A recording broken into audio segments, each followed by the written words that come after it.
con ustedes atendiendo la clase del día de hoy como jefe del Departamento de Derecho Notarial, asistiendo a la notaria María Menchú, que tiene una autorización para no asistir el día de hoy ni el día lunes. Por lo tanto voy a estar yo cubriendo esos dos periodos, y a veces incorporará la notaria María Menchú en su oportunidad.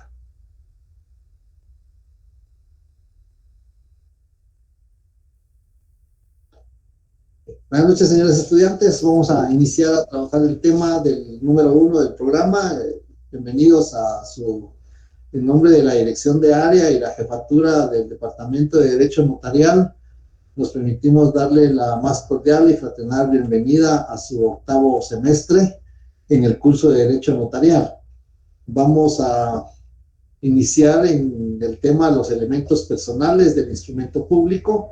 Yo les voy a pedir su colaboración atendiendo de que estoy desde las 2 de la tarde dando el curso en la jornada vespertina y atendiendo las circunstancias, pues voy a estar con ustedes también en esta hora, y les voy a pedir favor que tengan sus leyes al alcance para que me puedan colaborar con la lectura. Yo aquí me aparecen los nombres de ustedes y yo les voy a llamar por su nombre para que me hagan favor de darle lectura a algunos artículos que nos van a servir para ir analizando el tema que vamos a estudiar, que se denomina los elementos personales del instrumento público.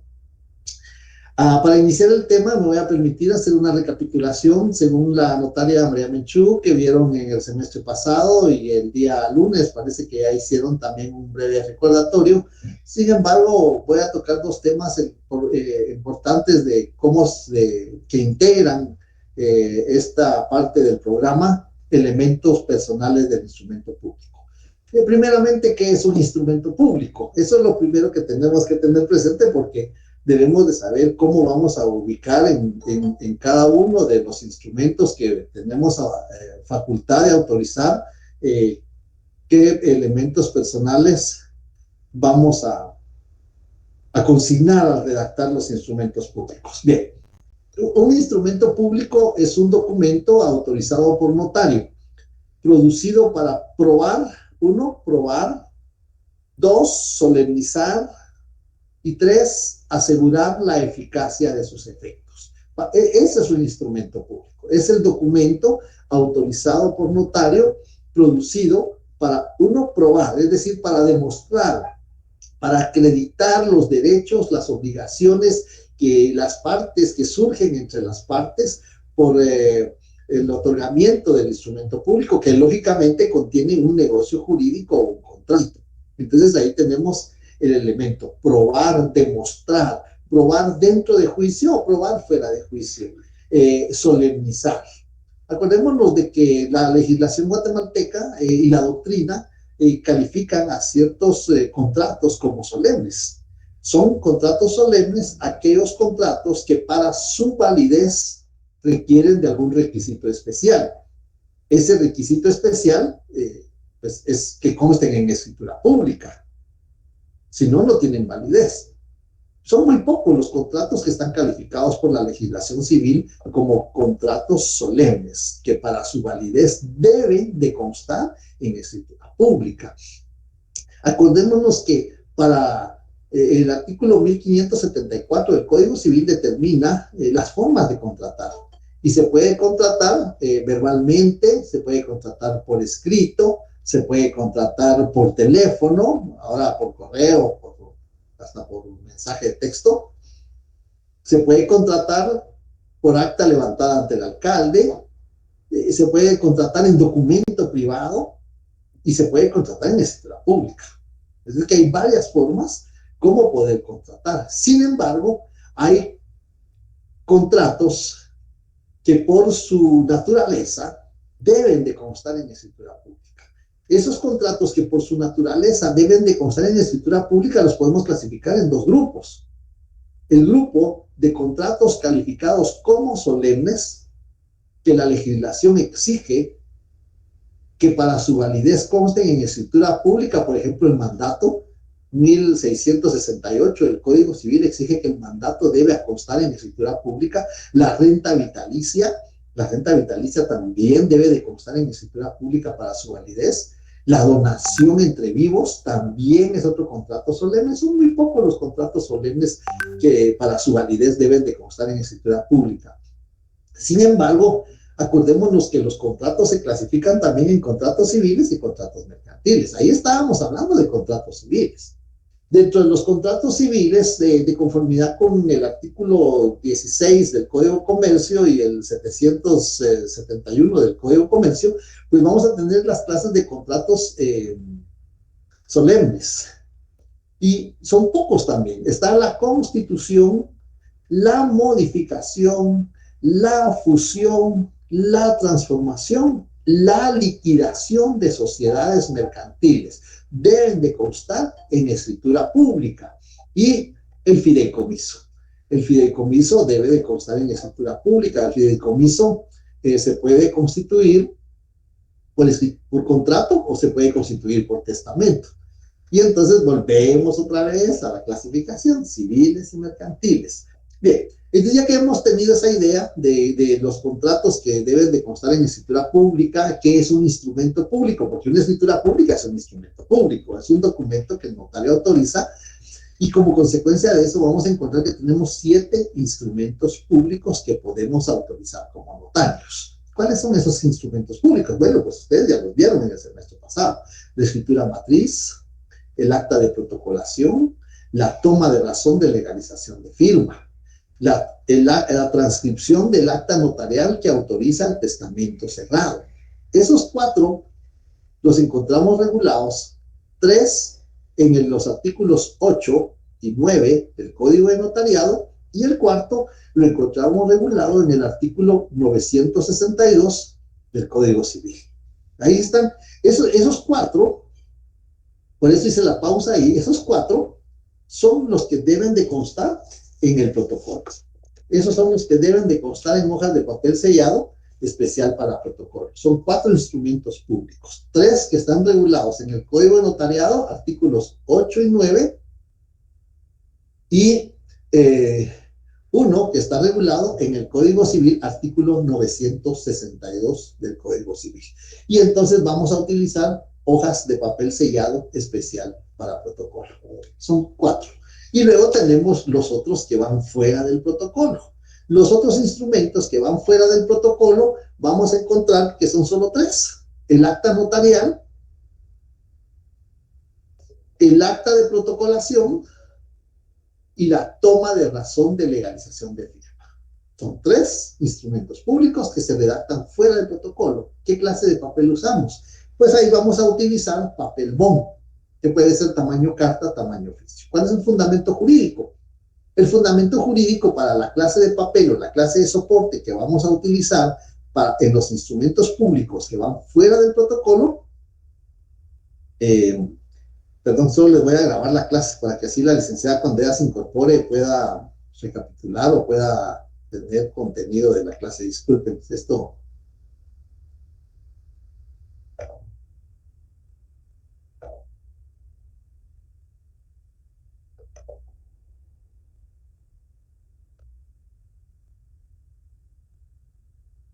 Ahí estamos ya grabando la clase para que quede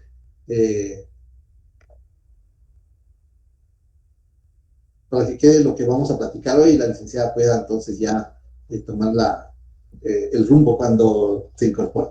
Entonces les decía que ahí tenemos ya el otro grupo que va fuera del protocolo. Voy a repetir para que quede grabado. Los que van dentro del protocolo son 4 instrumentos públicos. 3 de ellos están regulados en los artículos 8 y 9 del Código de Notariado, y el cuarto que está regulado en el artículo 962 del Código Civil. Los instrumentos públicos que van fuera del protocolo, el acta notarial, las auténticas de firma, auténticas de copias o reproducciones de documento. ¿Y cuál es el papel que utilizamos los que van fuera del protocolo? Los que van fuera del protocolo vamos a utilizar papel bond, tamaño carta, tamaño oficio. ¿Cuál es el fundamento jurídico? Artículos 45 y 46 de la Ley del Timbre Fiscal y papel sellado especial para protocolo. Y El artículo 33, numeral 10 de la misma ley. Ahí tenemos el fundamento jurídico. ¿Qué clase de papel o qué clase de soporte, si ustedes quieren, vamos a utilizar para redactar o faccionar los instrumentos públicos que van fuera del protocolo? Bien, ya que tenemos la idea de instrumento público, ¿qué es instrumento público? Se clasifica en dos grupos, los que van dentro, los que van fuera del protocolo. Ahora veamos los elementos personales. En los elementos personales es muy importante porque los elementos del contrato, acordémonos que los elementos del contrato, o sea, diferenciando los elementos del negocio jurídico de conformidad con el artículo 1251 del Código Civil, los elementos del negocio jurídico, la capacidad, el objeto lícito, el consentimiento que no adolezca de vicio. Pero también tenemos los elementos de los contratos. Y ahí vamos a encontrar algo que ya nos va a introducir a este tema, en los elementos personales. El elemento real, elemento personal, elemento real y el elemento formal. En el elemento personal depende de la clase de contrato. Si es un contrato de compraventa de bien inmueble, pues el elemento personal será vendedor y comprador. Si es un contrato de mandato, el elemento personal será mandante y mandatario. Y así sucesivamente, conforme se vaya desarrollando la clase de negocio jurídico de contrato, así se le va a denominar a las partes, a los elementos personales. El elemento real. ¿Qué es el elemento real? Pues el elemento real, ustedes han de recordar de su curso de Derecho Civil, que el elemento real es la prestación y la contraprestación, lo que se da y lo que se recibe. Ese es el elemento real. El objeto, la cosa que forma parte del negocio, qué es lo que se da y qué es lo que se recibe. Un contrato de compraventa de bien inmueble, es el elemento real, sería el inmueble. La prestación sería el inmueble. Para el vendedor, la prestación es la contraprestación sería el precio en que se ha convenido ese negocio jurídico. Bien, como este es un repaso nada más lo que estamos haciendo para introducirnos al tema. Y luego viene el elemento formal, es decir, la forma. Y ya vimos que el artículo 1574 del Código Civil nos da varias formas de contratar. Dentro de esas formas de contratar, pues tenemos por documento privado, por escrito, por documento privado, por acta levantada ante alcalde, verbalmente, por escritura pública. Ese es el elemento formal. Entonces ahí están los tres elementos. Ahora, como ya estamos en el elemento formal por escritura pública, entonces veamos cuáles son los elementos. Ahora vamos a correr aquí la presentación y vamos a ver cuáles son los elementos que vamos a encontrar en el desarrollo de la redacción del instrumento público.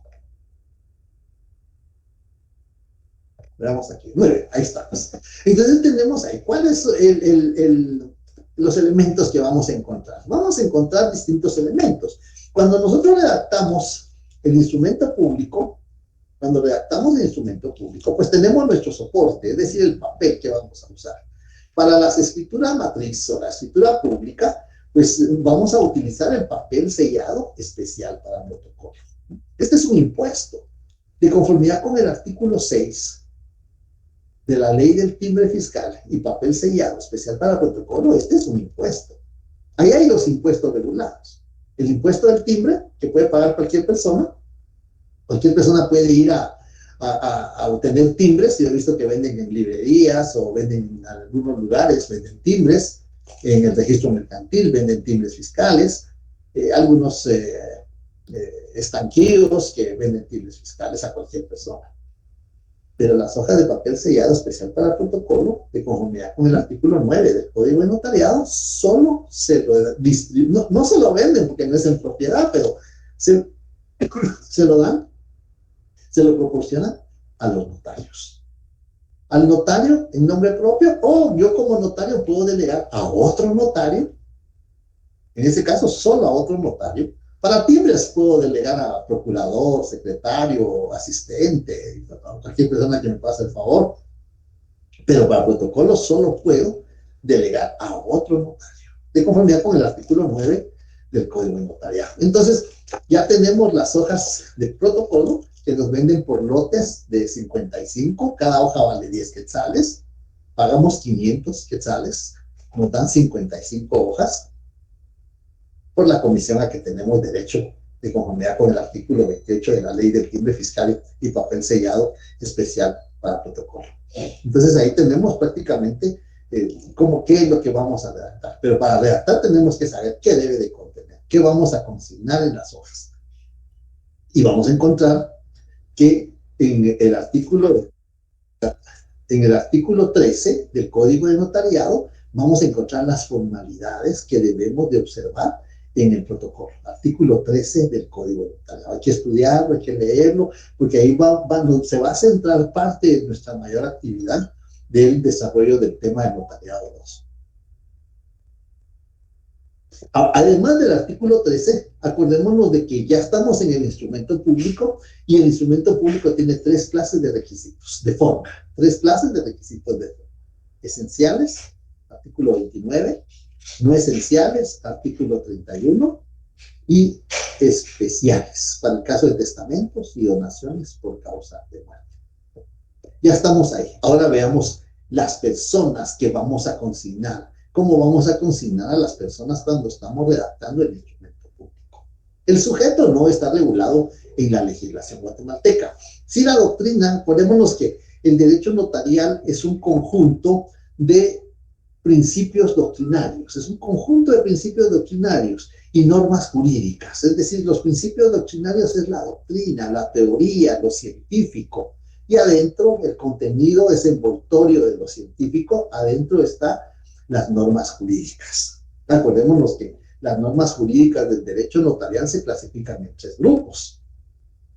Normas jurídicas de derecho notarial puro, normas jurídicas de derecho notarial aplicado y normas jurídicas de jurisdicción voluntaria. Ahí tenemos las normas jurídicas, pero están imbuidas dentro de la doctrina, dentro del elemento científico. Y entonces, en la doctrina sí se regula el sujeto. ¿Quién es el sujeto? En la legislación guatemalteca no tenemos regulado sujeto, pero lo mencionamos porque es parte de los temas del programa y está regulado en la doctrina. El sujeto es la persona o grupo de personas cuyo patrimonio se ve afectado, se ve transformado, se ve mermado por otorgar un instrumento público, por otorgar un contrato, ¿no? Entonces, es la persona cuyo patrimonio, y ustedes saben el patrimonio cómo se integra, el activo, el pasivo, y el patrimonio va a ver afectado porque la persona va a entregar parte del patrimonio cuando vende un bien o vende un derecho real constituido sobre ese bien, pues está entregando parte del patrimonio. Pero algunos autores dicen que no es que se esté perjudicando el patrimonio, sino que se está transformando ese patrimonio. Se está transformando porque si vende el bien, que puede ser, el notario participa en el caso de los bienes inmuebles. Si vende el bien, pues va a recibir a cambio la contraprestación. Por eso necesitaba que hablábamos de la prestación y la contraprestación. Si da la prestación que va a consistir en el bien objeto del negocio, va a recibir una contraprestación. Y esa contraprestación, pues, supuestamente es el equivalente o mayor del equivalente del valor del bien.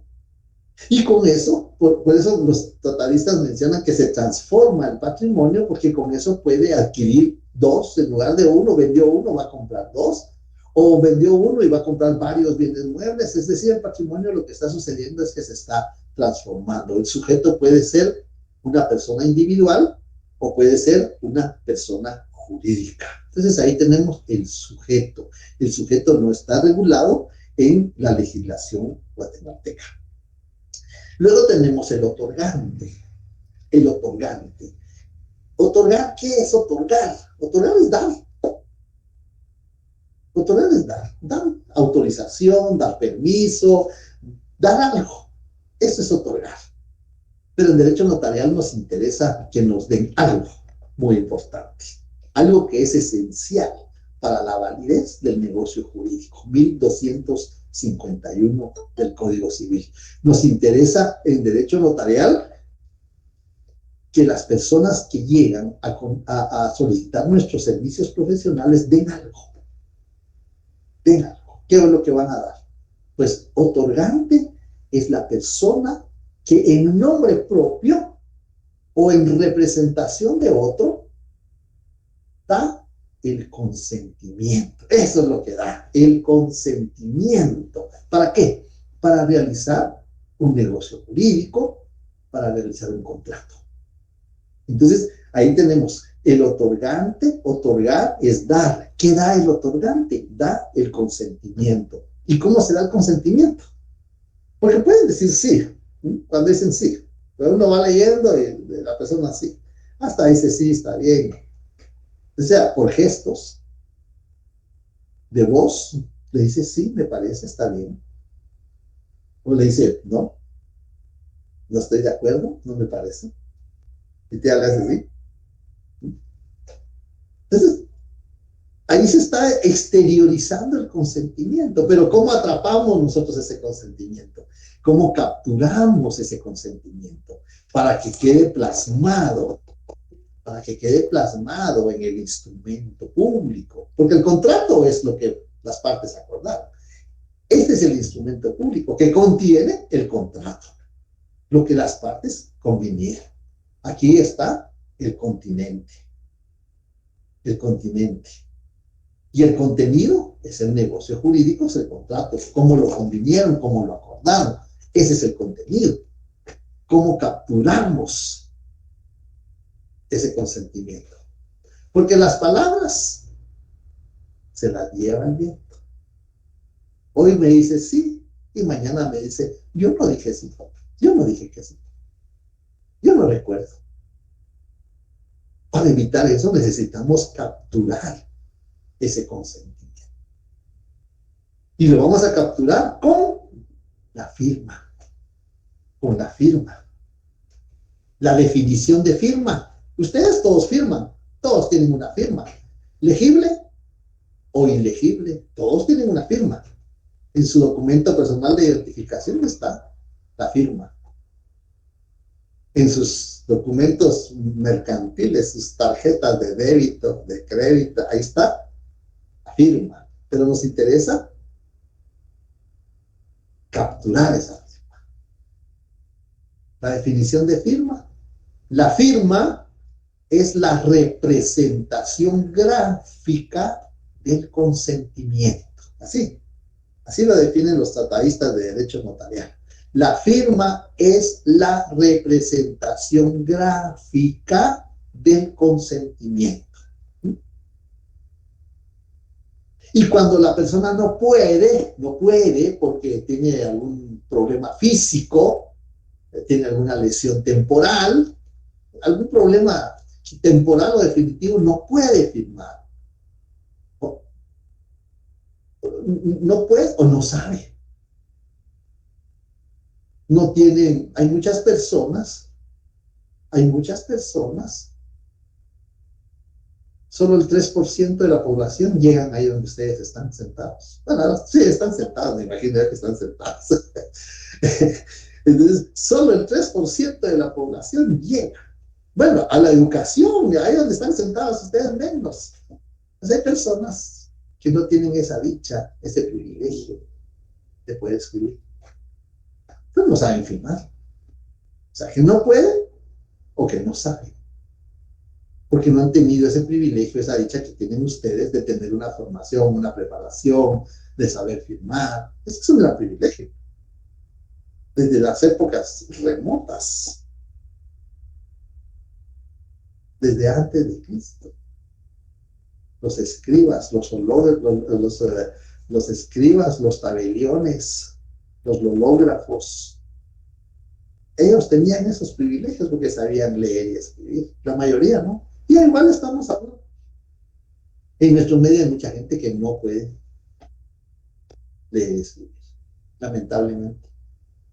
Pero entonces cuando la persona no puede o no sabe firmar, ¿qué va a dejar? ¿Quién me dice qué va a dejar? Espero que estén. Su impresión digital, licenciado. Buenas Muy tardes. bien. Buenas tardes, Gele. Muy bien. La impresión dactilar, licenciado. Buenas tardes. Muy bien. De acuerdo, Andrés. Buenas tardes. Muy bien. Los felicito. ¿Alguien más? ¿Qué va a dejar? ¿Solo dos? Buenas tardes, licenciado. Sería la huella del pulgar, del dedo, pulgar derecho, la impresión de su huella. La impresión dactilar, la impresión digital. Tavares de Carvalho, tratadista italiano, derecho notarial.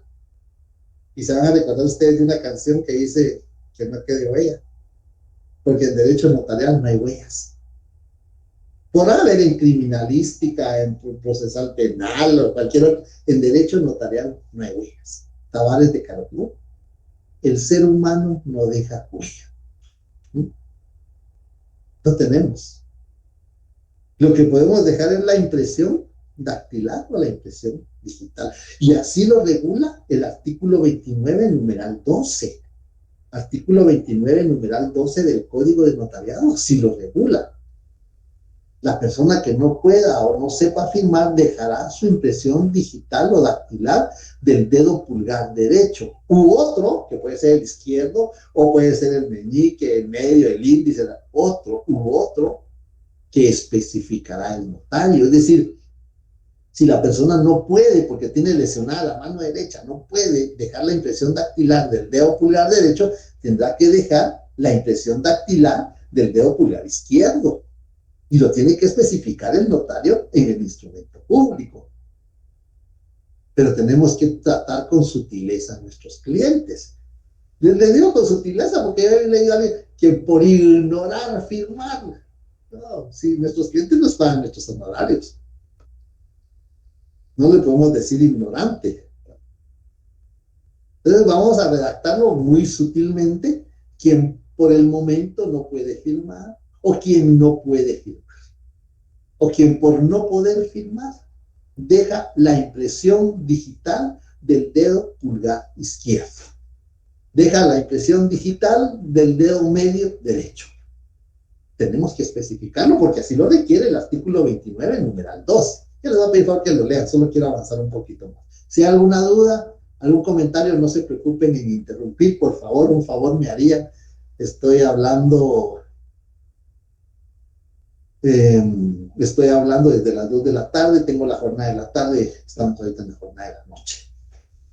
Sí, la notaria María Menchú me explicó que tenían algunos problemas con lo del enlace, por ahí estoy viendo algunos mensajitos que hay, pero me dijo que el día lunes posible, ese problema lo tuvimos nosotros todos los docentes desde el día lunes.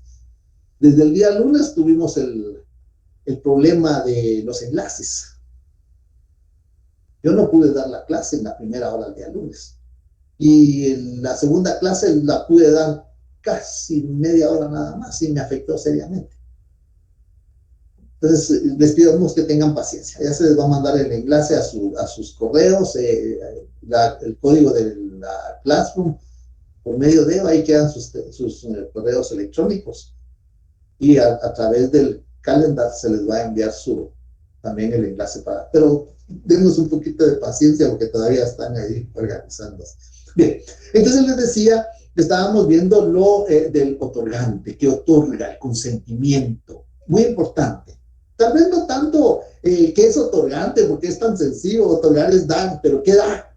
Pues da el consentimiento. Pero ¿cómo da ese consentimiento? ¿Lo puede dar en nombre propio o lo puede dar en representación de otra persona, que puede ser una persona individual o que puede ser una persona jurídica? De nada, Ana Elizabeth. Entonces, eso es el otorgamiento. ¿Cómo lo da? ¿Cómo da el otorgamiento? ¿Cómo da el consentimiento? Dicho en otras palabras, pues a través de la firma. La firma es la representación gráfica del consentimiento.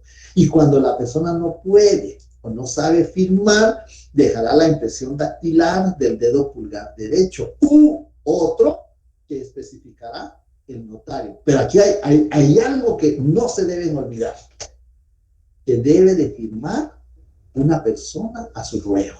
Yo no puedo por el momento firmar, dejo la impresión dactilar, pero otra persona va a firmar a mi ruego, no por mí, no, porque no me está representando, solo está firmando como una especie de testigo, que lo vamos a ver más adelante.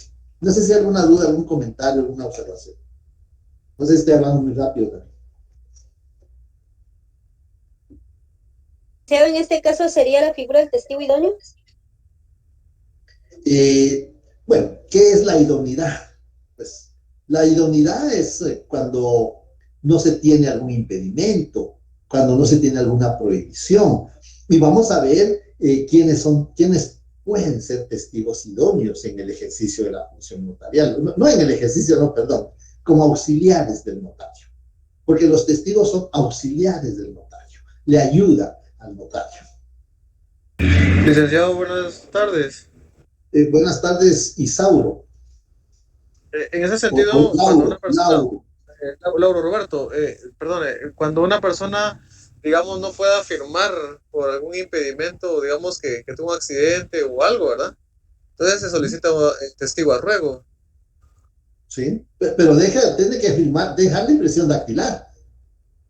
Ah, ok. Siempre tiene que dejar la impresión dactilar. El testigo a ruego es como un auxiliar del notario. Ese, Leamos el artículo. ¿Te escucho? ese testigo a ruego puede ser cualquier persona, digamos, conocido del notario. Puede ser cualquier persona, pero tiene que tener ciertos elementos que vamos a ver, porque quiero ir en orden. Creo que vamos a llegar hasta ahí, porque hasta ahí llegué en la sección de la tarde, en las dos. Como estamos empezando en las dos jornadas. Entonces, en el artículo 29, en el numeral 12, ahí vamos a encontrar redactado, artículo 29, numeral 12. Los instrumentos públicos contendrán 12.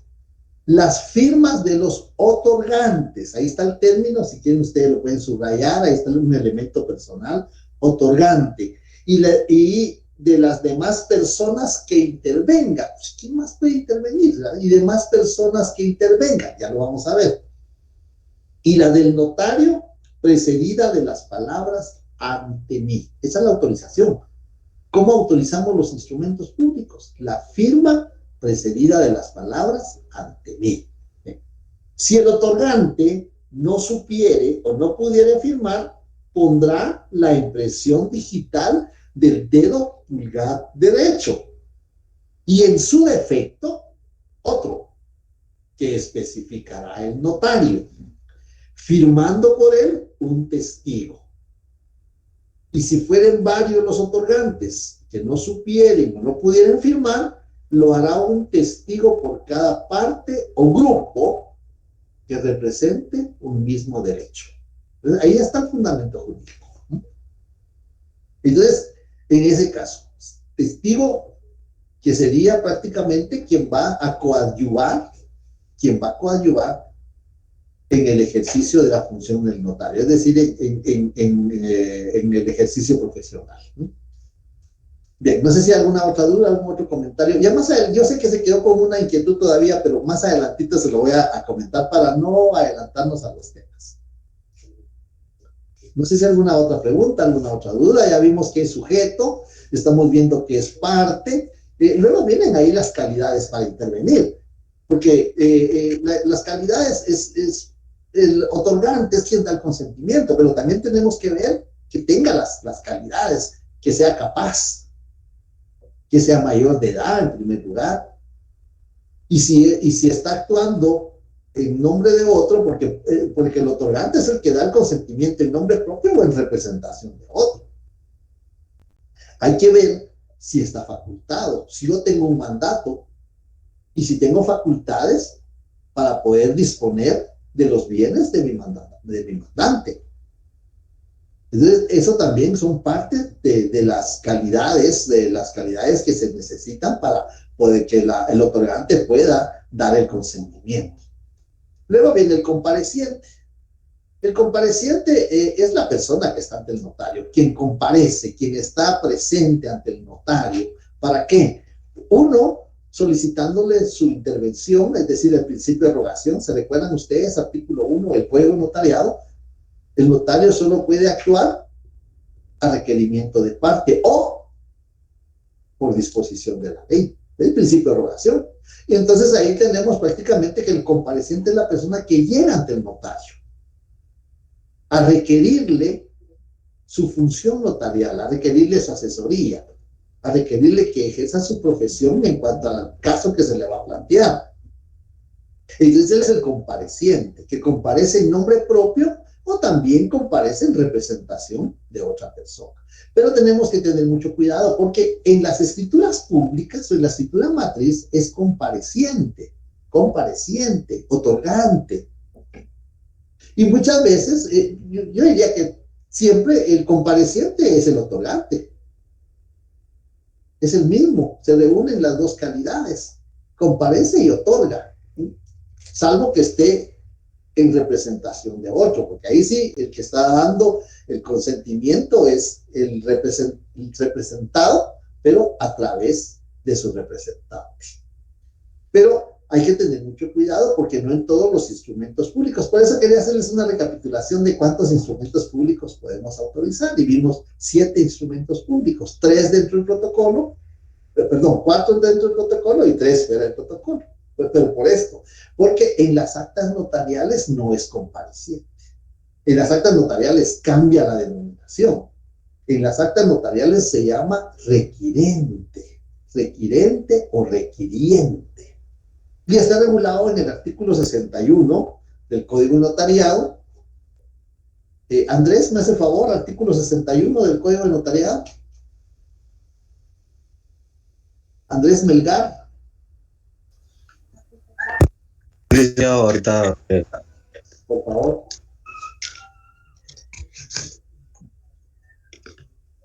Artículo 61.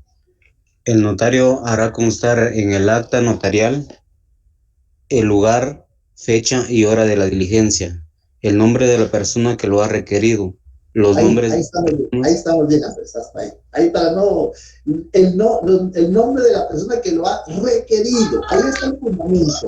Es decir, en las actas notariales se le denomina requirente. En las escrituras matriz, compareciente, otorgante. En las actas notariales solo requirente. Ahí cambia la denominación. Y también en las auténticas.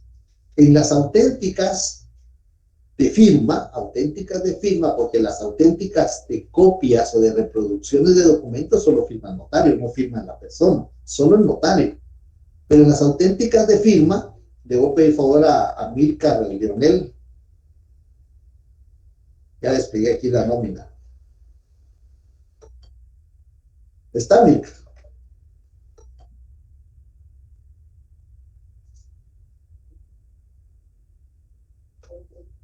No está, Milcar. Carlos René Morataya.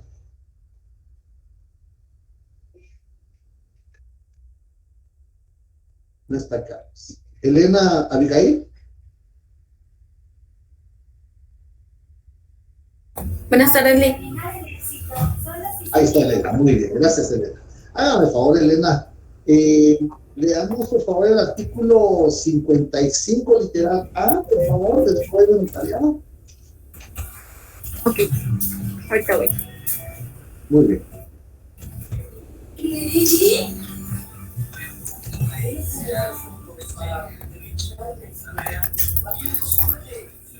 El acta de legalización contendrá, cuando sea de firmas, el lugar y la fecha, los nombres de los signatarios, su identificación por medios establecidos en el inciso 4 del artículo 29 de esta ley, si no fueren conocidos por el notario, fe de que las firmas son auténticas, firmas de los signatarios y las firmas de los testigos si las hubieren. Muy bien, Elena, muchas gracias. Entonces vemos ahí, se les denomina signatarios. En las escrituras matriz, compareciente otorgante. En el acta notarial, requirente. En las auténticas de firma, requirente. Perdón, signatarios. Ahí está el fundamento jurídico. Entonces vemos ahí prácticamente que esos son los elementos que podemos consignar en el instrumento público. Solo nos falta parte. Algunos tratadistas, como el argentino Mario Zini, menciona que en derecho notarial no hay partes, porque él menciona que hay partes cuando hay litigio, parte actora, parte demandada. Pero la doctrina, por eso quería mencionarlo de la doctrina del derecho notarial, el elemento científico, sí regula, sí estudia las partes. en qué consisten las partes en el derecho notarial. Y vamos a encontrar que en la legislación guatemalteca también recoge el elemento parte. ¿Qué es parte? ¿Se recuerdan ustedes cuando estudiaron sus contratos en derecho civil? Derechos del comprador, obligaciones del comprador, derechos del arrendador, obligaciones del arrendador. Es decir, hay derechos, hay obligaciones. Y por eso el término parte en la doctrina y en la legislación se refiere que es parte la persona. Por eso consignamos, ante mí, fulano notario, comparece, compareciente. Por una parte, ahí está la parte, hasta luego lo consignamos en las escrituras cuando lo estamos redactando. Por una parte, ¿qué es parte? Parte es la persona o grupo de personas que representan un mismo derecho. Así lo regula la doctrina y así lo regula la legislación. Entonces, ahora, Elma Floresilda, o Floreselda, ¿está Elda? Elma, perdón.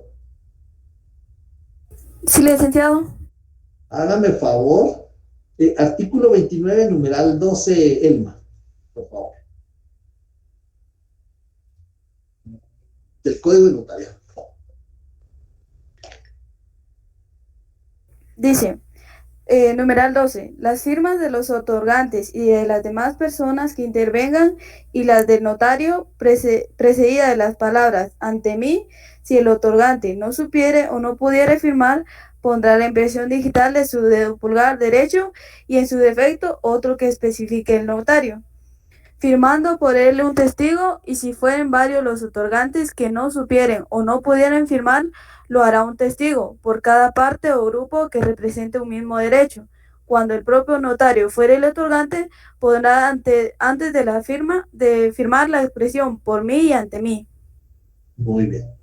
Gracias, Selma. Le agradezco. Disculpe el problema con su nombre. Disculpe. Gracias. Pero entonces vemos ahí, hay elementos, ese artículo, ese numeral de ese artículo, tiene elementos muy importantes en el estudio del derecho notarial. Tenemos ahí claramente que es parte, ahí está regulado. Parte es la persona o grupo de personas que representan un mismo derecho. Bien, entonces, recapitulemos. Sujeto, la persona cuyo patrimonio se ve afectado o se ve transformado al otorgar un instrumento público. Otorgante es la persona que en nombre propio o en representación de otros da el consentimiento. Ese consentimiento lo puede dar a través de la firma o a través de la impresión dactilar. Compareciente, la persona que está presente ante el notario y le está solicitando su actuación, ya sea que vaya a ejercer un derecho en nombre propio o en representación de otra persona. El requirente es, en el caso de las actas notariales, quien solicita la intervención del notario para que haga constar hechos o circunstancias. Así lo regula 60 y 61 están reguladas las actas notariales, hechos o circunstancias. Y el signatario es el elemento personal cuando el notario autentica o legaliza firmas. Solo firmas, porque aquí sí firma la persona. Yo llego con usted y le digo, Elma, necesito que me legalice mi firma. Yo no soy compareciente, yo no soy requirente, yo soy signatario, porque yo voy a firmar el documento y usted me va a legalizar mi firma y entonces yo soy el signatario. Entonces, por eso ahí cambia la denominación. Bien. No sé si hay alguna otra pregunta, algún comentario al respecto para pasar a la otra presentación que tenemos. Ahí estamos.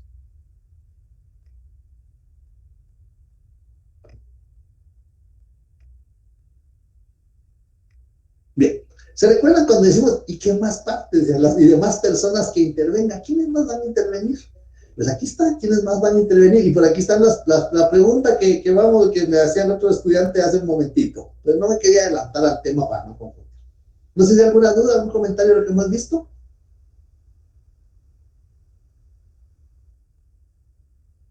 ¿No hay preguntas? ¿No hay dudas? Todo claro, Lick. Bueno, muy bien. Auxiliares del notario. ¿quiénes son los auxiliares del notario? Yo me recuerdo que en una oportunidad en un privado técnico profesional le iba al estudiante, me parece, explíqueme quiénes son los auxiliares del notario. El procurador, la secretaria, la asistente, la señora que lleva el café. No. Auxiliares del notario. ¿Quiénes van a ser los auxiliares? Los auxiliares del notario tenemos ahí los testigos, los peritos, los intérpretes, los traductores jurados. Ellos son los auxiliares del notario. Y cuando les preguntaba quiénes más van a intervenir y demás personas que intervengan, lo leímos en el artículo 29 del Código Notariado. En el artículo 29, en el numeral 12. Lo acabamos de leer, Elma nos hizo favor de leerlo, y encontramos ahí las firmas de los otorgantes y de las demás personas que intervengan. Tienen que firmar. Entonces vamos a encontrar la primera categoría de auxiliares del notario, los testigos. Los testigos. Bien. De los testigos se clasifican en 3 grupos. ¿Sí? 3 clases de testigos que el notario puede asistirse o puede asociarse en el ejercicio de la función notarial. Y los testigos vamos a encontrar en primer lugar, bueno, no en primer lugar, porque dependiendo cómo se den las circunstancias, si necesitamos o no necesitamos asistirnos, pero uno de las categorías de testigos, ahorita ya me empieza a afectar un poquito, le vamos a pedir aquí la colaboración de Helen Soto. ¿Está Helen Soto por ahí?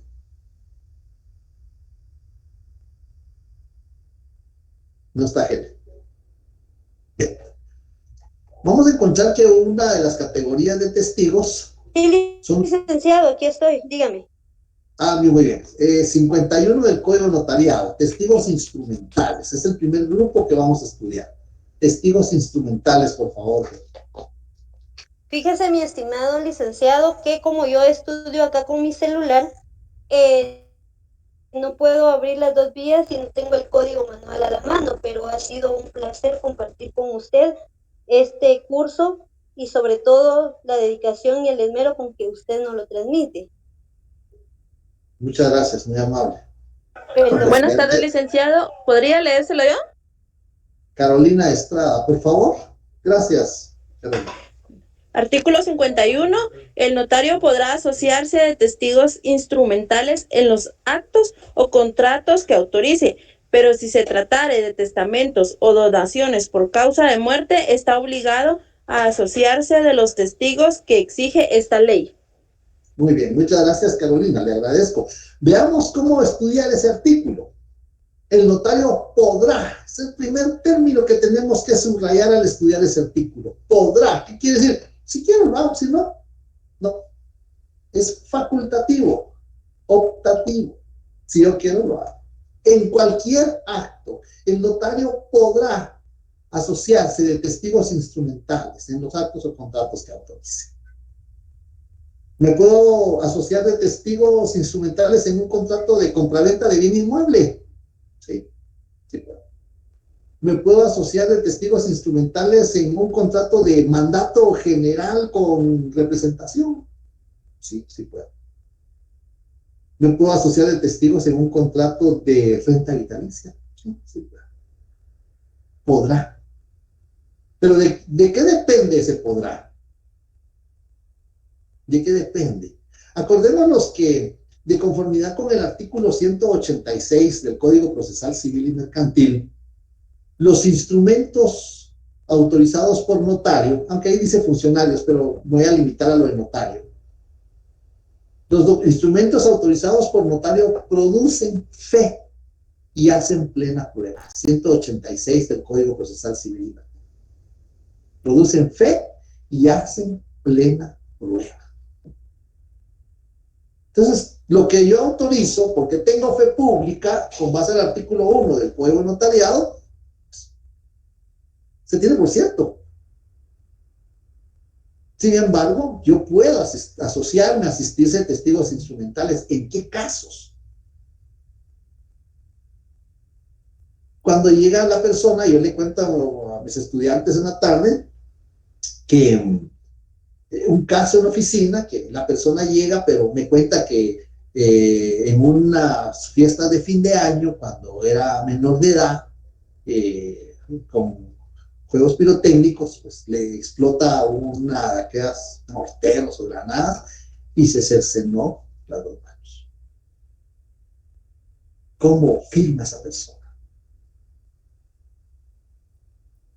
Porque el problema es que no pueda, porque está lesionado temporal o que una mano tiene lesionada, pues se resuelve con la mano izquierda, con la impresión digital. Pero que no tenga manos, ¿cómo firma? Pues me dijo, mire, yo escribo. Cuando me dijo yo escribo, me sorprendí. Me pongo el bolígrafo en la boca y puedo escribir. Personas como desde pequeño, el menor me contó que tenía 7, 8 años cuando le sucedió eso, pues fue desarrollando cierta destreza y así aprendió a escribir.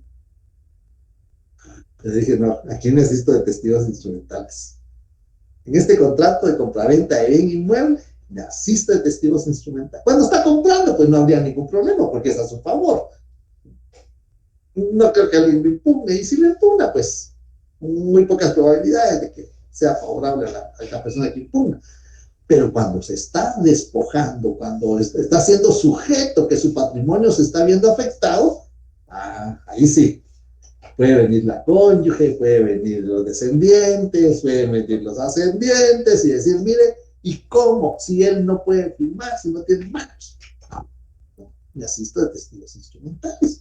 Ahí está, esa es la facultad que tenemos. Esa es la claro, por supuesto, si yo quiero lo hago, si no, no, porque con mi fe pública se tiene, por cierto, pero por aquella actividad preventiva que tiene el notario. Se recuerda de la actividad preventiva, tiene actividad asesora, actividad modeladora, actividad preventiva. Yo voy a prevenir que las partes contratantes en el futuro tengan problema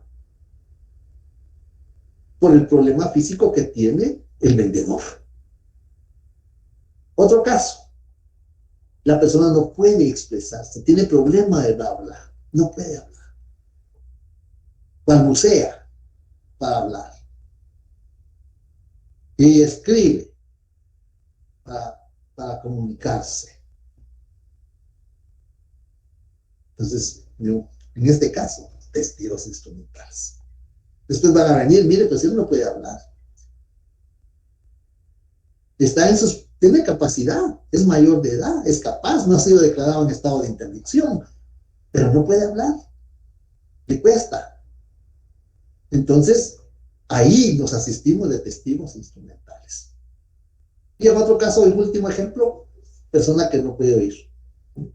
No puede oír, no escucha. Necesito que me grite, por favor, porque no escucho. Va a vender el bien, le tengo que leer el instrumento. O se comunica por señas. Ese es un lenguaje. Y ahí me tengo que asistir no solo de testigos instrumentales, sino que me tengo que asistir de un intérprete. ¿Ven cómo se complica a veces el ejercicio de la función notarial? Y por eso son esos elementos personales que tenemos incluidos en el tema. Les cuento que nuestros 4 programas de derecho notarial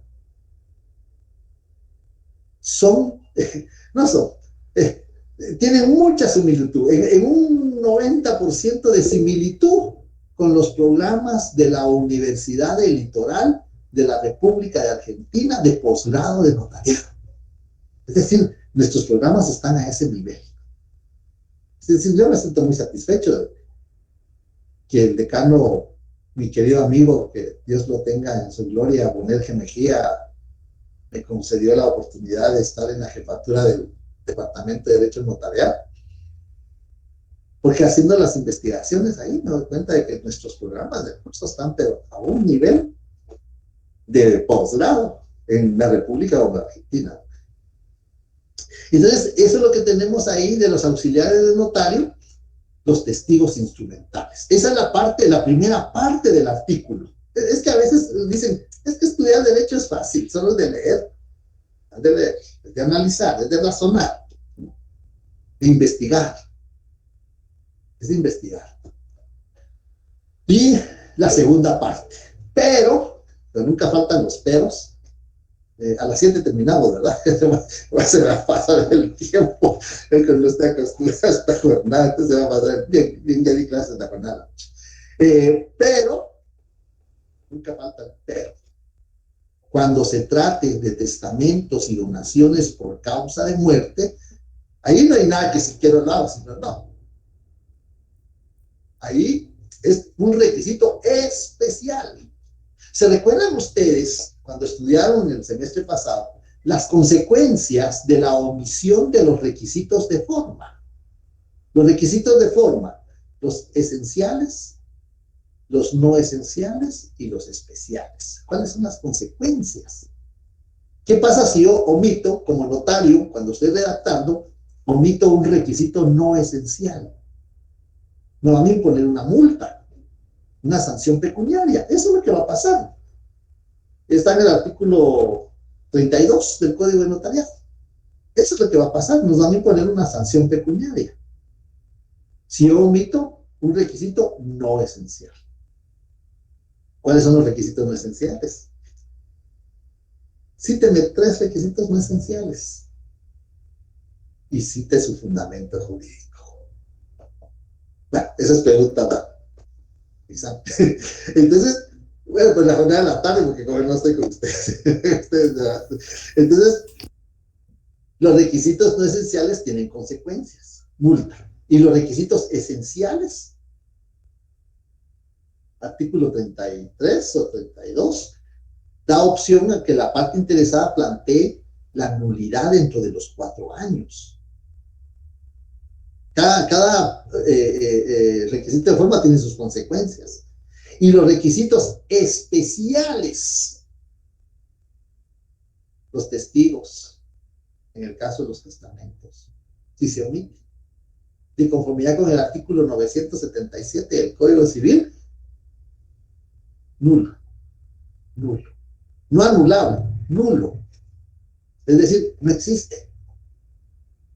Si yo omito un requisito especial, no existe el contrato. Entonces vemos ahí, por eso la importancia de esto. En el caso de los testamentos, es obligatorio que el notario se asista de los testigos que exige la ley. ¿Cuántos testigos son? Porque para el abogado son 2 profesiones, tenemos esa dicha, ese privilegio, tenemos 2 profesiones diferentes, el abogado y el notario. Para el abogado los testigos son un medio de prueba. En civil, en laboral, en penal, los testigos son un medio de prueba. En notariado los testigos son auxiliares, ayudan a desarrollar la función notarial o a ejercer la profesión. Y entonces tenemos que en el caso de los testamentos, si no cumplimos con los testigos, y no es solo de cumplir, ya alguien preguntaba ahí qué requisitos, tiene que cumplir con los requisitos para ser testigos. Y tiene que verse que no tengan prohibición o impedimento. Tienen que ser idóneos. Entonces ahí tenemos los testigos instrumentales. ¿Qué función desarrollan los testigos instrumentales? ¿Qué hacen? Pues los testigos instrumentales, ¿saben qué hacen? Miren, ven y oyen. Y están a la par del notario. Esa es su función. Su función es, 1, solemnizar. Solemnizan el acto. ¿Por qué lo solemnizan? Porque es un requisito especial que no todos los contratos deben cumplirse, todos los instrumentos públicos. Claro, cuando el notario lo estime conveniente lo puede hacer, en los casos que hemos citado. Pero es obligatorio, solemniza el instrumento público, solemniza el acto. Pero también constituye prueba preconstituida. ¿Por qué constituye prueba preconstituida? El día de mañana, que alguien quiera redarguir, así regula el 186 del Código Procesal Civil y Mercantil, alguien quiera redarguir el instrumento público, pues ya tenemos una prueba preconstituida. Pueden ir a declarar. Ahí sí ya se le pasa al abogado como medio de prueba. Para mí, como notario, fueron auxiliares. Y en caso que se va a necesitar de esa declaración testimonial, se le pasa al abogado como medio de prueba. Entonces, esa es la función de los testigos instrumentales. Solemnizar, en el caso de los testamentos y donaciones por causa de muerte, y constituir una prueba preconstituida en el caso que se vaya a redarguir el instrumento público. ¿Por qué se puede redarguir el instrumento público? El artículo 186 del Código Procesal Civil lo regula, por nulidad o por falsedad. ¿Cuántas clases de nulidad hay? ¿Se recuerdan ustedes cuántas clases de nulidad hay? A ver, ¿quién me dice cuántas clases de nulidad hay? No quieren preguntar, yo les voy a preguntar. Absoluta y relativa son dos clases. Dos clases, absoluta y relativa. ¿Alguien más? ¿Alguien más? ¿Solo María José? No, sí, son de absoluta y relativa. Sí, Arturo, ¿no le escucho bien? Que sí son absoluta y relativa, Lic. Absoluta y relativa. ¿Me dieron que no? Las dos clases de nulidad. ¿Alguien más? ¿Otra oportunidad? Si estudiaran su privado, si la respuesta gana.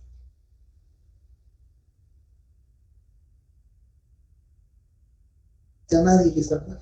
¿Parcial o total, licenciado? No, tampoco. Absoluta relativa, lo mismo, total, parcial o total. Las dos clases de nulidad son nulidad de fondo, que puede ser absoluta y relativa. Ahí sí, es nulidad de fondo, que puede ser absoluta, puede ser relativa. Y nulidad de forma, de forma.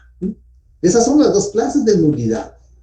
De fondo, que se subdivide en absoluta y relativa. Y de forma, nulidad de forma. Cuando el notario omite un requisito de forma. Por eso hay que tener mucho cuidado con los tres requisitos que tenemos de forma. Requisitos esenciales, no esenciales y especiales. Esas son las clases de nulidad. De fondo, cuando el negocio jurídico no cumple con 1251 del Código Civil, objeto lícito, capacidad, consentimiento que no abolezca de vicio, ese es el fondo. Y de forma, cuando no se consigna, pues, los requisitos de forma, esenciales, no esenciales y especiales. ¿Cuáles son los requisitos no esenciales? Están en el 29 del Código de Notariado. Y los esenciales están en el 31. El artículo 29 tiene 12 numerales. Y el artículo 31 tiene 6 numerales. Y muchos que están en el 39 están en el 29. Entonces, lo que hay que hacer es hacer una lista, una nómina. Hay que leer, es que eso es estudiar. Hay una lista, en una hoja anotamos cuáles son los esenciales y en otra hoja cuáles son los no esenciales. Y así se nos queda. Y ahí estamos estudiando. Bien, entonces ahí tenemos ya la primera clase de testigos. ¿Cómo estamos con el tiempo? Pues, porque lo vamos a dejar ahí. No sé si hay una pregunta, preguntas, dudas, comentarios. Todavía están Licenciado, perdone, fíjese que con una inquietud con respecto ¿Sí? a la impresión, volviendo al tema de la impresión digital, de la huella, perdón, cuando ya la persona no puede firmar. En este caso, supóngase que yo soy la abogada y el que yo soy la notaria, perdón, yo soy la notaria y en su efecto, supóngase que mi esposo, por ejemplo, fuese notario también, ¿él puede servir de testigo a rueda para la impresión digital? ¿Eso se puede hacer? ¿Es correcto? No, no se puede. Ya vamos a ver, ya ahorita nos vamos a ver qué requisitos se necesitan para ser testigo. de cualquier clase, porque vamos creo que todavía nos va a dar tiempo el día lunes. ¿Qué requisitos se necesitan para ser testigos? ¿Quiénes no pueden ser testigos? Porque está en la ley. Artículo 51 del Código Notariado, licenciado, ¿no? Correcto. Ahí están testigos instrumentales. Ahí están testigos instrumentales. Bien, si no hay alguna otra pregunta, algún otro comentario, el día lunes vamos a seguir con el tema. ¿No hay dudas? ¿No hay comentarios? ¿No hay observaciones? Si no, pues tengan muy buena noche, tengan buen fin de semana. Por favor, cuídense. Cuídense, por favor, porque la situación sigue delicada. Entonces, aunque ya estemos vacunados, pero no nos confiemos. Cuídense. ¿Sí? Alguien me dice hoy cuando salí de la oficina, licenciado, no se va a ir a parrandear. Si no se puede, ahora no se puede. Entonces, cuídense, por favor. Pasen feliz noche. Feliz noche. Sí, licenciado, feliz noche.